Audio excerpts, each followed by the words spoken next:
The Wildcat Sports Club CNY Brewfest is coming up January 31st and February 1st at the New York State Fairgrounds. Taste your way through unlimited samples from more than 100 breweries. Now featuring hard ciders, seltzers, craft cocktails, and mocktails too. Grab your tickets now at cnybrewfest.com.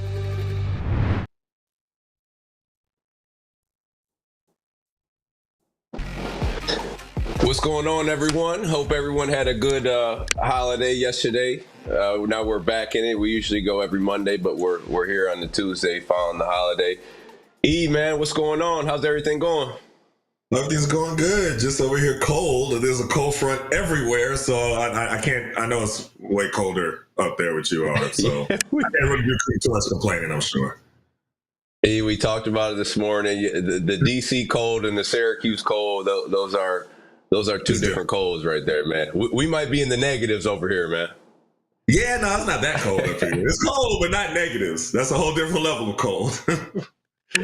Yeah, we're used to it over here, though, so all good, man. But we got some positive stuff to talk about, It was a great win over the weekend versus Notre Dame.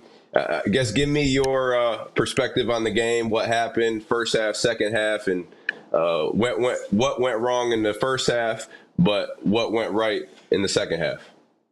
Well, there's a lot we could start with. I mean, one of the things JJ had a little bit of struggle starting off with. I'm pretty sure that Notre Dame really scouted and saw the things that worked for JJ when he was playing against Boston College versus, what didn't work when he played against Louisville. So they didn't just let him just, go downhill from the top of the key and do all those things. They had somebody there, to help, and they just played differently. And I think that one of the key changes that was made was that adjustment to moving him off the ball. Now, it's a lot of times, Coach Red gets a lot of criticism for not making in-game adjustments. That's a lot of the criticism that he receives. But this was an in-game adjustment that I saw that was made, one of a few, that really had a huge impact on the game because he was trying to attack from a different angle. You know what I mean? He was off the ball. Now I don't know if this is gonna work all the time. So I'll say this because Notre Dame is a smaller team. So you can get away with playing a smaller lineup. Right. But Notre Dame, it was an adjustment that worked, and that's one thing that you could point to. Look, first half, obviously slow start. Notre Dame got off to 11-0 lead. And it was the Marcus Burton show in the first half. Coming off the pick and rolls, so you're turning the corner, getting downhill into that ACC area, whether it was a floater, a pull-up jumper, or making a play for somebody else. He had 22 points in the first half, and he's one of the best point guards in the country when it's getting downhill, and he's super crafty with the ball. But, talking about the adjustments, so you're right. I thought Coach Red did a great job of adjusting from the first half to the second half. And Burton only had, I want to say, 4 points in the second half. But they adjusted that pick and roll. In the first half, they were having Eddie Lampkin really kind of just sit back and let Burton go down and attack it. Second half, the first pick and roll, Eddie hedged out high, and they made Burton play side to side instead of being able to turn the corner. And then when Burton was able to turn the corner in the second half, they had bodies there in front of him. When he got to that area, it was tougher to be able to finish at the rim. So all the talk about, Coach Red doesn't make adjustments. He didn't do this. He didn't do that. That was a big time adjustment. You talking about putting JJ off the ball, and then defensively, which I think is most importantly for this team because they've been struggling defensively the whole year. To have that type of defensive effort in the second half, and really, it really started late in the first half, and three guys who really come to mind: Jaquan Carlos, Kyle Cuff, and Chopper Moore. I mean, those three guys, I think the last 5 minutes of that first half, they really brought a lot of energy on both ends of the floor. And we really haven't seen Syracuse get out in transition. And, historically, Syracuse, we thrive in transition, right? We're able to get turnovers and get out and get easy opportunities. This is really the first game for me, that I saw Syracuse create turnovers and then get out and play fast. We saw Eddie Lampkin with a couple, pass heads to Chopper Moore for the finish. The second one he wasn't able to finish. But when Syracuse is able to get out and get easy opportunities, it's just going to make it easier for them to be able to get out of those scoring droughts that we've seen them getting a lot to this season, rather than having to get out of those scoring droughts playing against a set defense in the half court. Tell me what you saw from them defensively, and then being able to get out in transition and get some easy looks. Well, definitely. I mean, especially Kyle Cuff. I mean, I don't know if they win this game without him. The job that he really did on Burton. I mean, now Burton is a special player. He scored he had just as many points as our whole team had points in the first half. Like, he was really, really on. But in, that second half, I think he was held to, what'd you say, 4 or 6 points or something like that. That was a huge difference. Yeah. And Kyle Cuff drew that assignment. I just can't say enough about Cuff, to be honest with you. Going back to earlier in the season, he wasn't playing consistent minutes, and he didn't know if his number was going to be called upon, or if he was going to, even play hardly at all. But he just always kept himself ready, and he stepped up to the plate every single time Coach called his name and called his number. And I don't think that people understand how difficult a position that is. How hard that is to do that. You don't know when you're going to play. You're going through everything. You're looking at the scouting report. You're looking at everything, and you just sit there and you're seeing different ways that you can be effective, but you're not called yet. You just have to stay ready. That term, "stay ready," I mean, he's really exemplified that. And I want a lot of younger players to really be able to see him and use him as an example of how you can stay ready and how you can kind of force a coach to play you. You know what I mean? I mean, there's a lot of different ways, that guys could always say, I should be playing more. Coach doesn't like me. You know what I mean? Something else, different kind of excuses. But it doesn't seem like, and you've been a little bit closer than I have. You've seen some of the practices, and you could talk about how he actually works in practice and what you've seen personally, up front and up close. But from what I've seen, it's all positive. It's all positive energy, because, now with the cameras, they can catch you if you have bad energy. They can catch you if you're sitting on the sideline pouting with your bottom lip out, don't want to clap for nobody, say that, almost right. Like got a little doing bad. The cameras catch all of that. Even if you're not in the dome, if you're watching from TV, the cameras can catch all of that. But it seems like he's just doing the opposite. He's just actually staying ready. And when his number is called, he goes in here and does his assignment. I think that's really invaluable. But like I said, I don't think they win this game without him. And I said the same thing before. I got to think of which game it was. But he's really been an X factor. And honestly, and like you said, I have seen it firsthand with Kyle Cuff, a guy who went from playing, sometimes 0 minutes, not even getting in the game, right, to, shifting the whole momentum for a Syracuse team. And it started with Boston College, in that second half versus Boston College, he came in just with his energy and his aggressiveness, and, he's not pouting. He's not worried about how many minutes he's playing. When he gets in and he gets the opportunity, he's ready to go. And from a coach's perspective, that's all you could ask from a player like that, right? A guy who, it's hard to come in and not have consistent minutes. So when you haven't been playing the whole game, and then you're asked to come in the second half and bring some value to the team and make an impact, that's hard. Your mindset have to be in a whole different place, right? So yeah. Shout out to Kyle Cuff, because I think he's a strong player, not only physically but mentally. Right, mentally, he's always locked in. He's always ready to go. If you don't have guys like that on your team, you're not going to be very successful. Shout out to Kyle Cuff, man, because he's always ready. He's always positive, right? He's always cheering on his teammates. And besides the great defense, because as a team, I think Syracuse had a great defensive effort in the second half as a team. But it started with Kyle Cuff putting the pressure on Marcus Burton. Yeah, Eddie Lampkin did a good job adjusting and hedging out and making them play side to side, but it started with Kyle Cuff being aggressive on the ball, right? Making it harder for him to even get into that pick and roll, being physical. And when he did get to his spots, because he's a great player, he's going to be able to get to his spots. But when he did get to his spots, now it's a totally different shot, because he's tired from all the, chasing around that Cuff was doing and being physical with him. So Kyle Cuff, he changed the game with his defense. But offensively, 10 of 10 from the free throw line. And Syracuse typically this year not known as a great free throw shooting team, but 10 of 10 from the line.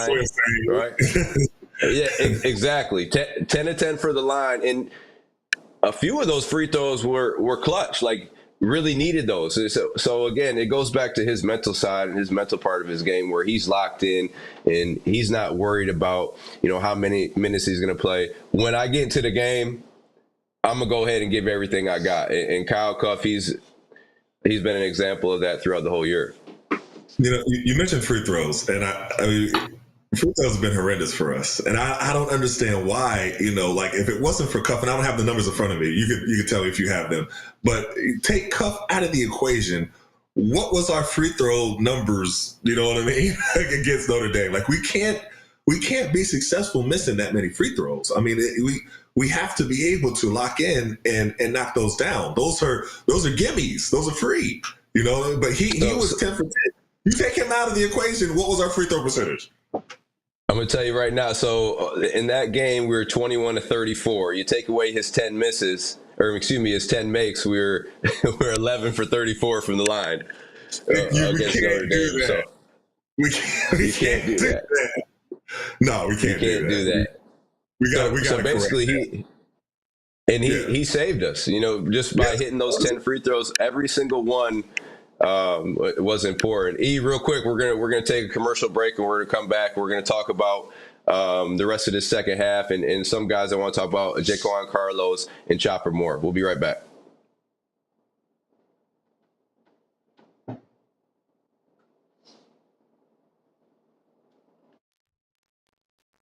Okay, all good. Yeah, those free throws is bad. I didn't know they were that bad, but yeah, they were bad. Yeah, I just looked at it. Yeah. 11 for 34 without his 10 makes. Yeah, man, that's not it. You can't do that. Can't do that. No, that was terrible. Yeah, it's pretty bad. That's pretty bad. So we could take callers. He probably last 15 minutes if you want. Yeah, that's cool. I want to see about the different strat. I want to talk about JJ a little bit. Okay. Yeah, let's talk about JJ a little bit because he's such a key part of this team. I don't want it to be where as he goes, we go, but that's kind of what it is. Yeah, I don't want to put that much pressure on one person, though. You know what I mean? I think that's a lot. Yeah, we can talk about it. Yeah, it is a lot. We're going to find some creative ways to get him going because I don't think the 3-guard lineup is really the way that's gonna. We're not gonna be able to do that against bigger teams. That's the only way I can say it. Yeah, and Clemson is huge. Clemson is huge. So that's you know what I mean? We got to be able to see what can work,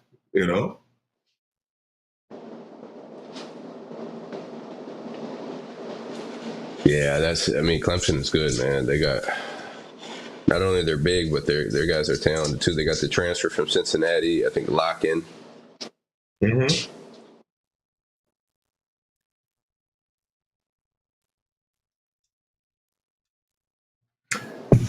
It's tough. What do you think? I'll let you take that one.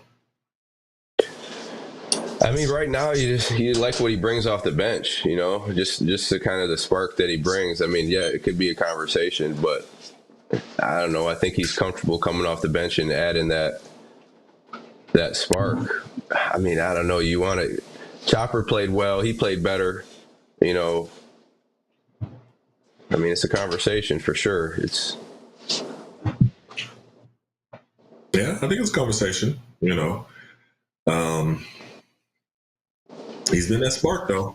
But I think I like to see when guys earn more minutes and they play themselves into minutes. Just I like that. And it's just like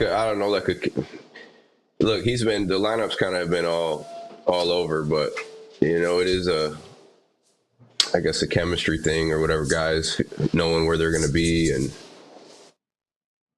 okay. I like Cuff though, man. He's changed. Yeah. If everyone played with that energy, and Carlos for real played well too. He did. He definitely did.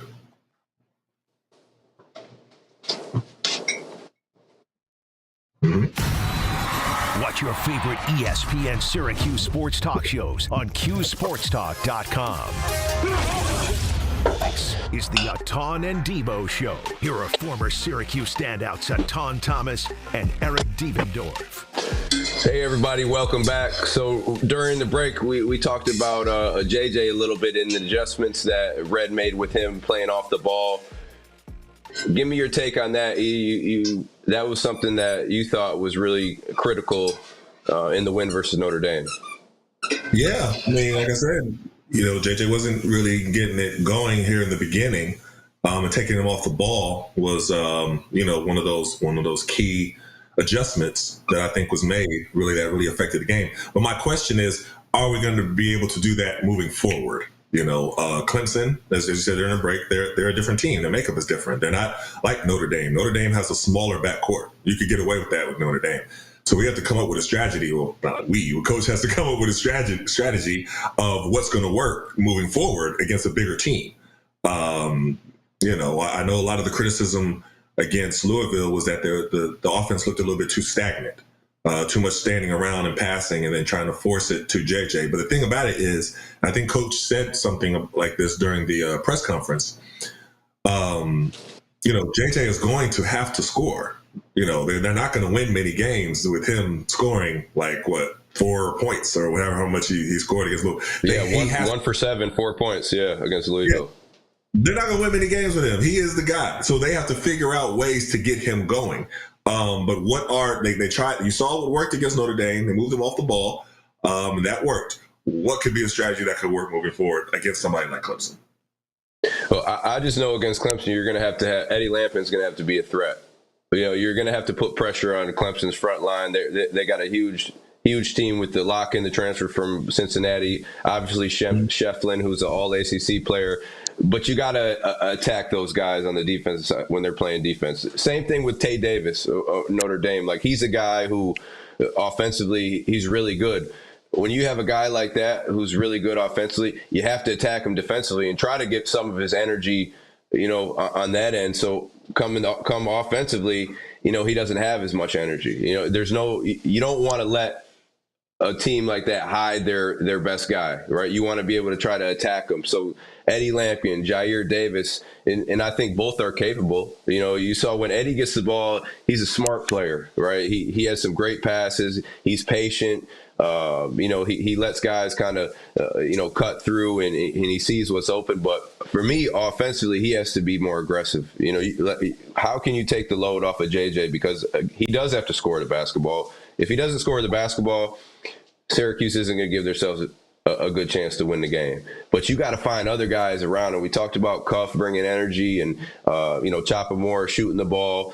Hopefully they can, get Chris Bell going a little bit more or a lot more, as far as shooting the basketball and just having energy. I thought Carlos did a great job of coming in and, bringing energy on both sides of the floor. Even, he was on the boards a little bit. He made some good penetrations into the middle and created for his teammates. But they have to have Eddie Lampkin be a threat, just a guy to where you could suck the defense in and he could create from the post. And then same thing with Jair Davis. He does a good job facing in the mid post. He can hit that 15-foot jump shot. But also I think if he just uses his strength, which is being a punisher and really getting into that paint area and then, going up, being strong at the rim.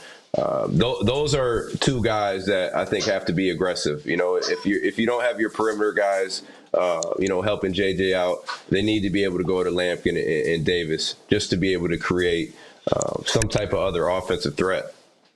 So I think that Lampkin and Davis have both been doing a very good job. I think that, when they get the ball inside and the way that they've been creating and, like you said, passing out of double teams, Lampkin's a very good passer. Makes wise decisions, especially as double teams come and, when stuff is crowded. I think they've been doing a good job. My question is more about the backcourt.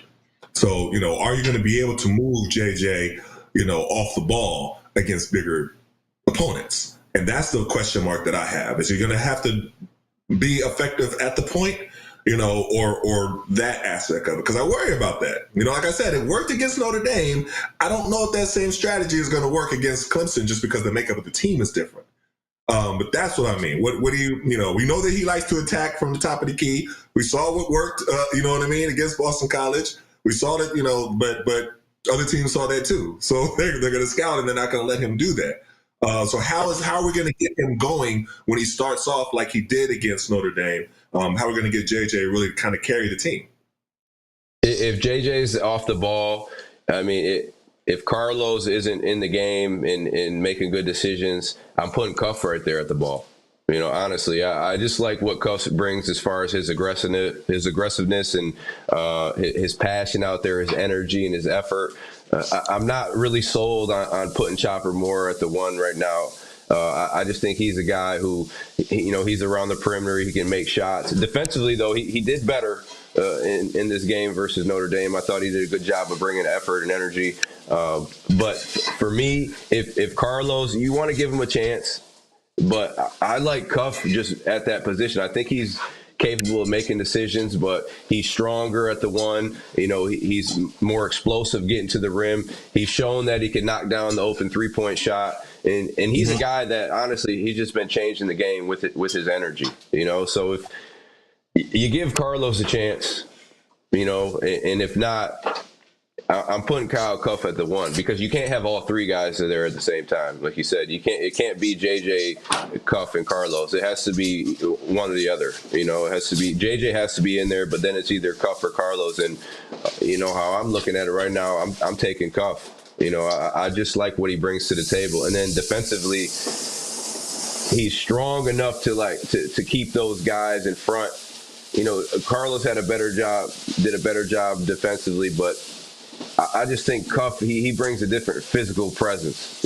Burton really got tired down from him just being on him the whole time. And then on the other end, I think he's capable of making decisions. So if you're putting JJ off the ball, I like Kyle Cuff at the 1. I just think he's proven it, over time that he's capable of making decisions. He's capable of making plays for himself and others. And then defensively, that's really what stands out for me about him is he can really guard. Right. Let me ask you this, because this is something that's come up a lot. How in this new age of college basketball, and I'm not a big fan of this, and I'm gonna always say that I'm not a big fan of this, but it's a lot of teams are really high volume 3-point shooting teams. Notre Dame is a high 3-point shooting team. Louisville is a high volume 3-point shooting team. But sometimes you see teams that shoot a lot of threes, but they're not making a lot of threes. And I don't want us to fall into that category because sometimes we have. But how many threes should we be shooting throughout the course of the game if we know that 3-point shooting is not necessarily our specialty? What do you think of that? It depends on who's shooting the ball. I'm letting JJ, I'm letting Chopper, I'm letting Kyle Cuff, and then obviously Chris Bell, when he's in the game, I'm letting him shoot. If you know what, if you're JJ, you want to be able to keep the defense honest, right? You saw what happened against Louisville.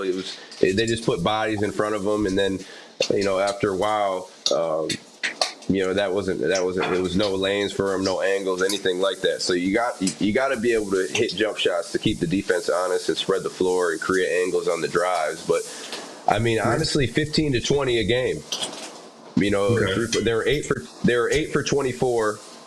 Right. This last game, and you said Notre Dame, a high volume team, they were only 5 for 14. But they usually shoot better than that. Notre Dame usually shoots a lot better than that, right? And not only do they shoot a lot better, but they shoot way more. They're usually getting in the 20 to 25 range, and they only shot 14. That goes credit Syracuse defensively for, locking in late first half and that whole second half, just really locating shooters and pushing them off the free throw line. I thought they did a better job of really pushing up and making Notre Dame start their offense further away from the rim. But you don't want to be like this, where you're shooting a ton and then you're not getting anything to the rim, because you want to continue to put the pressure on the defense. For me, as a team, I always like to start off trying to attack, getting to the basket, like setting the tone, like trying to punch somebody in the face. Like, we're going right at you. I think when you feel that contact, whether it's off the drive or getting it into your big and just letting the body a few times, you're setting the tone for the physicality of the game. Then once you do that, the defense shrinks in a little bit. Now, once they shrink in, now you're getting driving kicks. Now you're getting, pass, into an open shot. So start off attacking. And I think that's, what we excel at more so than shooting the ball is getting to the rim and attacking. But once you do that, now you have to have your shooters ready to shoot the ball. And JJ's, he's not a great three-point shooter, but he's capable. And I think for him, you just have to be able to be aggressive to even open that up. And then guys like Elijah Moore, Kyle Cuff, they'll have opportunities just from being aggressive to the rim, right? And then having that defense loosen up a little bit. But Elijah Moore, shoot the ball, man. Like, there's a couple times where you're hesitant, a couple times where JJ was hesitant. You have to be able to shoot the ball just to keep the defense honest, right? Make or miss, you have to be a threat on the floor. And I talked about that during the broadcast. If you're going to be out there on the floor, don't just be running up and down getting your cardio in. Like, be a threat. Like, if you get the ball past you and it's an open shot, shoot the ball. If he's running at you on a scramble, pump fake, and get into the paint and try to make a play. But don't just be running up and down. Like, you have to be out there being a threat. If not, now you're playing 4-on-5, 3-on-5. You might as well not even be out there. So when you're out on the floor, you have to be a threat. But you can be a threat in other ways besides just 3-point shooting. You could be, if you're open and the shots just aren't falling, and if you see me watching the game sometimes, and teams are just shooting over and over, 3-point shooters, 3-point, jacking them up and missing. It's different if you're making them, then you can't really say nothing. But if you're missing them, I'm like, okay, 1 dribble pull up, pump fake, give me 2 dribbles. You know what I'm saying? Get a little closer. There's other things that you can do if the 3-point shot is not falling. I just don't want, we're not in that kind of category, but I don't want us to get, too involved with just trying to force something that isn't necessarily happening. And that's the 3-point shooter. I understand completely that you have to keep them honest. You have to be able to, spread the floor and everything like that. Sometimes the shot's just not falling, though. You know what I mean? I would love to see us fast break more. The way that you said, the way we was fast breaking, getting the ball, throwing it down the court. And even if the one time it didn't work, you know what I mean? He fumbled the ball, whatever happened. I just like that action. You get it and go. You know what I mean? And you try to throw it down, get some fast break dunks, get the crowd involved. The dome is, rocking, all that different stuff. That's wonderful basketball to me. Now, maybe, again, we're just showing our age, and that's not the way that basketball is played anymore. You know what I mean? But what you saying far as starting off the game, driving, getting some dunks, aggressive, all that stuff, punching them in the mouth in the beginning, that's how I think basketball should be played. 100% I agree with you on that. You know what I mean? But if you're just going to I just don't want us to fall too far into just relying too much on 3-point shooting if that's not our strength. Yeah, and it's not. They're one of the worst 3-point shooting teams percentage-wise in the ACC, right? So it's not one of our strengths. My thing is, if you're missing it, all right, yeah, you want to try to attempt 1-2 dribble. But if you're wide open, and even if you miss 2 or 3 in a row, I'm shooting the ball. If Chopper Moore, if I miss 2 or 3 shots, but that fourth one coming to me and I'm wide open, I'm not hesitant. I'm shooting the ball. That's what you are. You're a shooter. So if you are a shooter and you're capable of knocking it down, I don't care if you miss 5 in a row. If you're wide open, a lot of times you're gonna not be hesitant on that shot and then get into a tougher shot, but just because you didn't take that open one. So when you're not. Even if you're not making them, if you're wide open, you have to be able to shoot the ball, because now the defense, now they're adjusting and they're not even closing out. Now you're taking away a lot of opportunities, not only for yourself, but, just for the defense. So, to your point about transition, that's in the second half, that's the reason why the energy came from the crowd. They started to saw some deflections and some turnovers and be able to get and play fast. And historically, that's how Syracuse is. They're a transition team. I don't want to have to play in half court every single time. That's hard against a set defense to play every single time. That's why you see the percentages of the way they are, because most of this year they've had to play against a set defense in half court. I couldn't tell you the last time besides this game where they got opportunities to get out and transition and get easy opportunity, even if it's like a semi-transition, to where there's 1 or 2 guys that are lagging back on the opposition where you could get a wide open 3. Those are the best times besides offensive rebounds to get 3-point shots, to when those shooters are running ahead and you're getting to the 3-point. Chris Bell, if you're listening, sprint the floor, dude. wing to wing, corner to corner. That's how you're going to get open opportunities. The defense is not going to every single time. It's going to be one time where they're lagging behind. So you can get Eddie Lampkin, rim run every single time.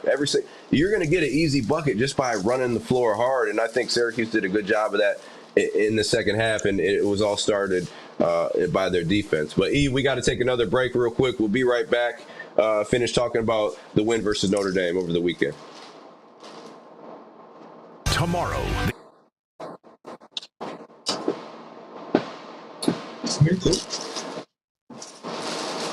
Yeah, I think I missed a break too.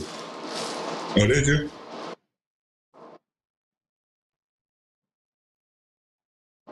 Okay.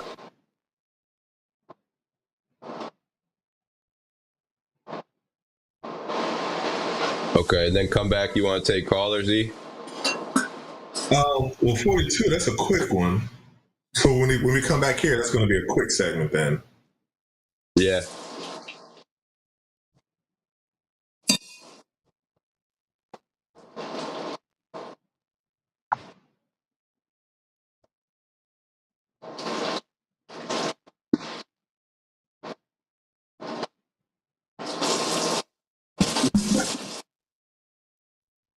All right. Well, if we're going to do that, you might as well just start letting callers know that they can call in, I guess, because that's a quick one. We ain't really going to get much in that little part. And then we could talk a little bit, but let them know y'all can call in. You know what I mean? Yeah, we could do. What do you want to hit real quick here? You want to finish talking about like Eddie and how he played, or you want to talk about Clemson? Yeah, we can talk about Eddie. I don't know a lot about Clemson, to be honest with you. I haven't really watched them a lot this year. I know they're bigger. You know what I mean? I know they're athletic. I know they're stronger down low. You know, but we already said all that. Yeah. So. Yeah, we could just mention something at the end how it'll be tough going in on the road playing against them. They are good. They're good, man. I want to hear coaches, fans kind of talk about what offense they would like to see, because we talked about it, and fans also a lot of times talk about the offense, that they don't like the offense, and I get it. And it's one of those things where, when things are going well, there's not as much complaining. I know that's what it is, but I would like to hear what they would like to see offensively. We already talked about the fast breaks. I 100% think that they should have more fast breaks. But what else? What would people like to see? And honestly, Eve, for real, how much teams run offense for real? Like seriously, it's not. It's pick and roll. It's you might have the down screen, but it's decision making. Honestly, like even you don't really see a lot of sets. I mean, maybe out of timeouts or whatever it is, but or the first play of the game, you don't see a lot of. It's more like you need players who can make decisions and create. Yeah, like that's just the game. Yeah, that's true.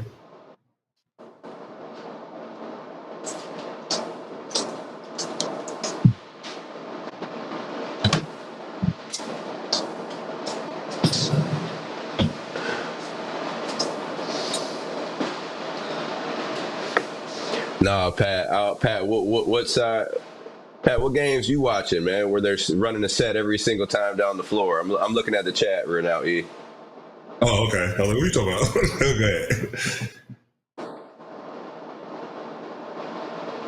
Okay. You have sets, but they're not coming down running a set every single time. You're not. You can't do that. You can't do that. You have to be able to create off the transition and off just make a decision. The basketball is like read and react. If you have to run a set every single time, then it slows the game down and it makes it easier for the defense.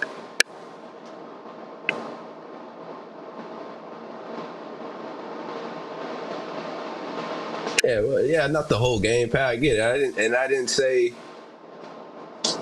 you're not running the sets, but you are running sets, but it's situational,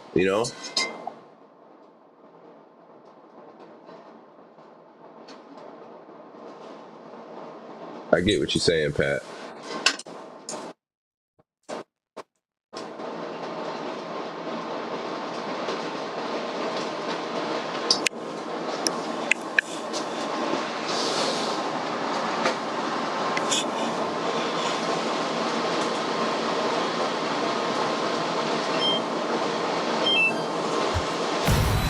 ESPN 97.7 and 100.1. Watch live on QSportsTalk.com.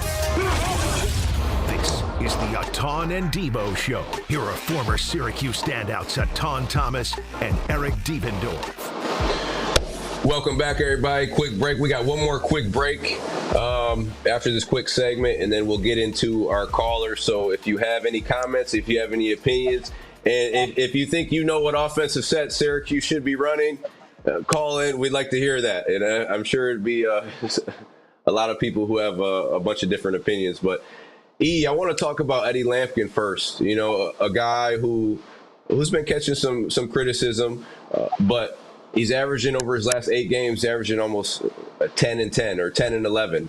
And then he's had 4 straight consecutive double-doubles. A guy when, things are going well, his energy is probably up a little bit. But he's always had pretty good energy. And you saw it last Saturday against Notre Dame, passing the ball, offensive rebounds. He's not the most athletic guy. He probably can't, you put a broomstick right there, you're going to jump over that. That's about it. Right. But he's a guy that knows how to use his body well. He creates space just by using his body. And then, his effort's always there. And he brought great energy to the Dome. And you could feel the Dome crowd really feed off that. Just talk about his play, these last 7-8 games. And then against Notre Dame this past Saturday. I mean, he's been a double-double machine. You know what I mean? I understand, criticism, especially when you lose. But he's been working hard in there, and people also have to understand that his back was hurt for a lot of the season. He was playing through it. And of course, people don't understand what it is to play through an injury, and he's not going to always complain about it and say, yeah, I'm sore. But you could tell while he was moving that he wasn't, regular, that he was in pain. But he's pushing through it. And the thing about it is, when you play with that level of energy, with that level of enthusiasm, it's infectious. And I love seeing the crowd get into the game. I hate when I'm looking at the game and the whole Dome seems just dead. You know what I mean? Like, we got so many people in there and it's just like everybody half sleep. But I understand it if we're when we started off the game down 11, I was like, uh-oh. It's not going to go well, but then things started changing. Yeah. And it was looking bad for a minute, right? But those things that get the crowd into it, his energy, his enthusiasm, even if he gets a tech, like he got a tech against, Boston College? I don't care if he got a tech. I thought that was a whack tech anyway. Yeah. I don't think he should have got that tech anyway. You know what I mean? I thought it was just fine. You want him to show emotion. You want him to be, mean and nasty in there and, snarling and growling after he does. That's what you want. That's what he brings to the table. So he needs to just continue being himself. That's obviously who he is. Now you want to see the other guys kind of bring that same energy. We know Cuff brings that energy. You know what I mean? When they bring that same enthusiasm. And when the Dome is rocking, it's a difficult place to play in.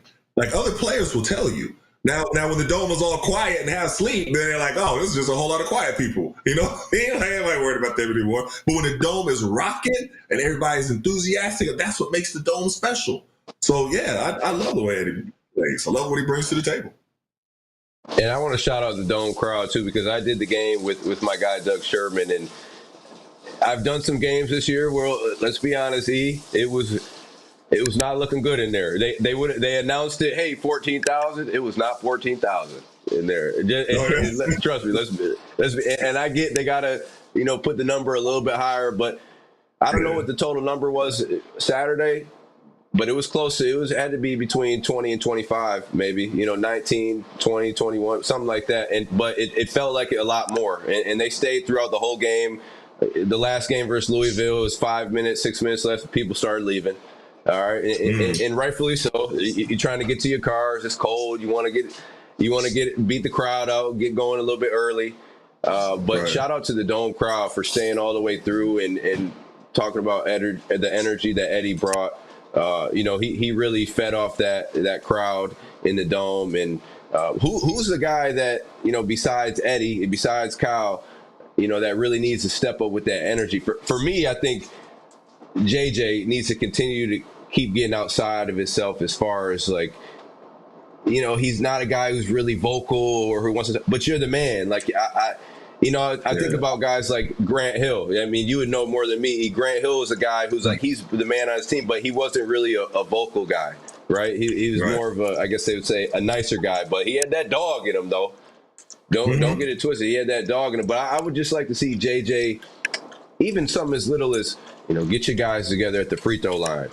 Just huddle in when things are going bad, or you got 2-3 possessions where you're not scoring or you get to turn. Just bring those guys together and talk to them. We need a guy like that, a leader who could, bring that to the team.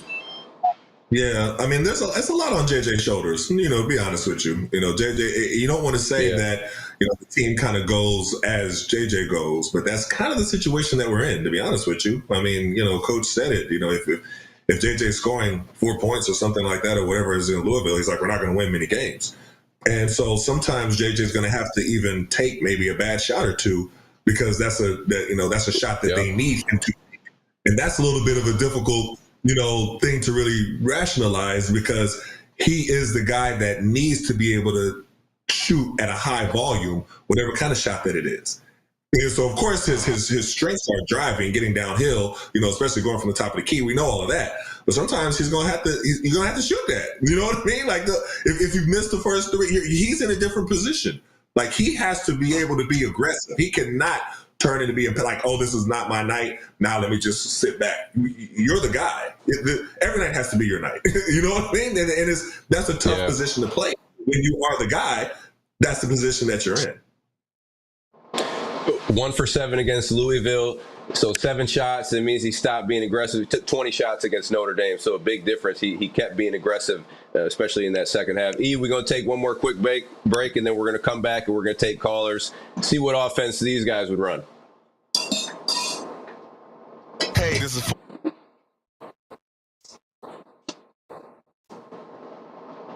All right. Yeah, I want to hear. I'm interested. I'm interested in what because it's yeah.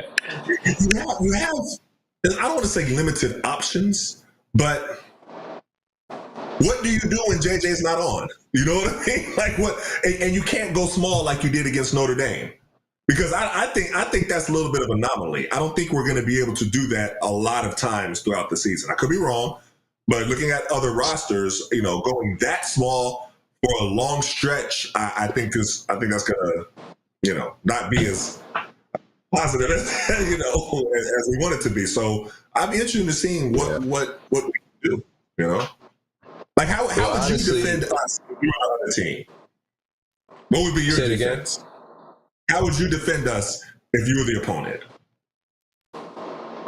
Well, yeah, I mean, I'm making JJ go ahead and do everything the whole game. You know what I'm saying? Go ahead, let him go ahead, and because he's a guy who they need to score, right? He needs to score, obviously, but who else is going to step up? There's not really other guy on Syracuse that could create. And I think a lot of times the more that he has the ball in his hands making decisions, right, the more turnovers that Syracuse has seen, just because he's a guy that has to play off the ball. So, I mean, who's going to be another guy that could step up? I haven't really seen it as far as like creating on their own. They got to do it defensively. I mean, defensively, they have to be able to create turnovers and get out in transition rather than rely on another guy who could, do what JJ does, But, yeah, I mean, if it's just him and I'm playing it against Syracuse, like, go ahead, man. Like, you're going to have to score 30, and then you're going to have to make every single right decision. You're going to have to be able to make that drive and kick. I'm putting bodies right there, and then once I put bodies right there, then you're going to have to kick it to your teammates. Now your teammates going to have to beat us. So I'm not really like, if he has the ball in his hands, it's not like, oh, he can't, unless he gets in ISO situations where, all right, then we send a double off the pick and roll, whatever it is. But I mean, he's not gonna beat you by himself, like you said, So it's like he could have the ball in his hands. Go ahead and beat us. Yeah. Somebody else is gonna have to step up and make shots. I agree.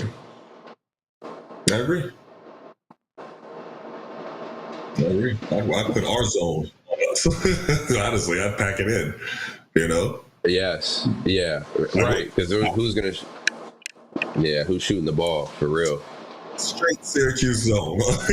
So all right, dare them to shoot it. And they gotta prove to me. But I'm not gonna just let Eddie Lampkin and Jair or just go to work on the inside. No, I'm gonna pack it in. Let them. But no, you're right, because they're shooting 25% from three. Yeah, no question. I mean, it could be zone, yep, or I'm just playing like pack line, like Virginia, like boxes and elbows, man. Yeah. Like you're gonna see me every time you turn the corner. You're gonna see me, and then you got to kick, and then you got to make jump shots. Yep. But I'm not scared. Like if as a team, like if JJ has the ball in his hands, all right, well you're gonna have to score every single time then. Right.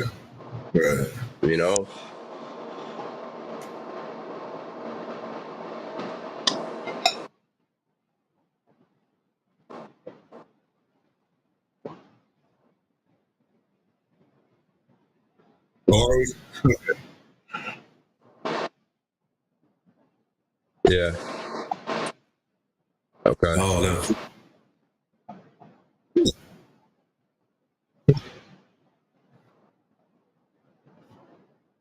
Oh, okay. We gotta get the timing.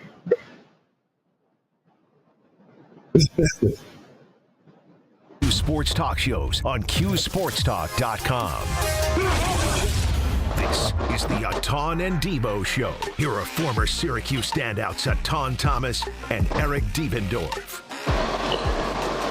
Hey, welcome back, everyone. So we got about 5 minutes left. We were going to take callers, but I guess nobody wants to call in and explain their offensive philosophy to us, and I guess you guys didn't have one. Huh? Pat, I thought you were going to call in and try to break down your offensive sets for us. We'd like to hear that. Yeah, I think sometimes it's a little bit, when, like I said, when we win, the criticism is going to be a little bit quieter. When we lose, everybody has of what should happen. And I think that's what happens a lot of times with Coach Red. And just not just Coach Red, just all coaches. I honestly think, and I will always say this, I think that sometimes coaches get a little bit too much credit when teams do well. And I think they get a little bit too much criticism when things don't do well. And sometimes the strategy is there, it just didn't work. So say the new strategy that Coach Red did in the second half. So say going small, putting Carlos at the point, moving JJ off the ball. Say it didn't work, right? It didn't. We'll say it was a complete disaster. And then it's like, oh, well, why would he do that? Like, what was he thinking? I'm looking at the Ravens game. Okay, the end. You're trying to get the 2-point conversion. And he tried to do the short pass. The short pass didn't work. Oh, why would he call that play? Now, if it would have worked, then everything would have been great. You know what I mean? Oh, geez, great strategy. The whole defense thought one thing, and then you faked them out. They did something else, and it been nothing but praise. But since he dropped the ball, then he should have ran the ball. That was terrible by the coach. And I think sometimes, winning cures a lot. And I think that a lot of the criticism that Red has received, and I'm not saying there's not room for criticism. I'm not saying that at all. But when you lose, sometimes those things become exemplified. And there's a lot of people that are kind of, the Monday morning quarterbacks, the armchair that can say, oh, well, we should have done this, this, and this. And it's easier to say that, from your living room, after something doesn't work. And I think a lot of times, too, what Red drew up in the huddle didn't necessarily translate on the court, right? Like the players got to execute, the players got to run the plays. Defensively, they got to know the rotation. So, and my thing with this team, it's been defense the whole year. Like they've shown they're capable of scoring the ball. Yes, they've had games where they've struggled shooting the ball, struggled moving the ball. Offense is more about like ball movement and body movement, right? And then you're reading and reacting. Like once you get the defense moving from side to side, and then you're attacking those gaps, right? You're getting into those gaps. The defense is collapsing, and then you're either making the kick out, or if the big guy comes up, you're dropping it, lobbing it, whatever it is. Yes, you're going to run sets, but it's more situational. right? And especially at high level college basketball. And Pat, you had a good point. If your talent is more marginal, then yeah, you're probably going to run more sets because guys can't create on their own. But at this level in college basketball, where you got guys who you would think be able to create on their own, we talk about Syracuse and Deuce and Kentucky, you could give the ball to guys and tell them to go ahead. Right? It's more about read and react. But I think defensively is more so like getting these guys to lock in, communicate, know the rotations, like playing with effort and energy. And that's what, changed the game for Syracuse. If they could really lock in on the defensive side of the ball, I think, and I said it during the broadcast, I think it gives these guys more confidence offensively to go ahead and make mistakes. They're not playing this tight. When defensively, when you're able to get deflections, when you're keeping guys in front, when you're getting out in transition, you're getting easy buckets. If I could get a layup or a wide open three, now eventually when I do get in half court and I have to play, a little bit more confident. I'm moving a little bit quicker. I'm cutting through. I'm not playing stagnant. Because every single possession down, I've been playing in half court rather than enjoying the game and trying to have a little fun with it, right? Getting up and down and playing in transition. So I just think for the Syracuse team, it starts on the defensive side of the ball. And like you said, players play, right? Coaches put players, where they can be in position to succeed and execute and have better opportunities. But let's be honest, fans don't really know what's being drawn up in the huddle. And then if the players go out and don't execute, then a lot of times what was drawn up, it makes coach look bad, right? If the players aren't going out and doing what they're supposed to do. So players play, man. They have to go out and execute, what the coaches want them to do. And that starts, a week prior to the game. Yeah. But I do think it's interesting that, depending on if you win or lose, is kind of the critique is different on how the head coach is doing. I do think that's pretty interesting. It could be the same game plan. Yeah. Maybe the other team just scored more points than us. I think there are ways that you played well.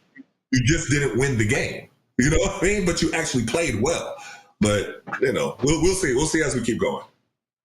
Yeah, Red did a great job of second half adjustments on the pick and roll, and I thought defensively is much more effort. We got about 20 seconds. Just give me your take on what they have to do against Clemson going on the road. Clemson, obviously a top 4 team in the ACC, so it's going to be a big test for Syracuse. Well, a lot of it is going to be how JJ, they get him going. So, like I said, I don't think they're going to be able to go small again, but I think that's going to be a big key. And then, of course, how our bigs really, step up and can continue to play well of that next scoring option right after JJ. Well, it'll be a big test tomorrow night at Clemson on the road. Hopefully, Syracuse brings it on both ends, defensively and offensively. But tune in. Next Monday, we'll be back. Me and Etan, 11 to 12. Make sure you guys tapping in. We appreciate you for joining us. Have a good rest of your day. Impressive.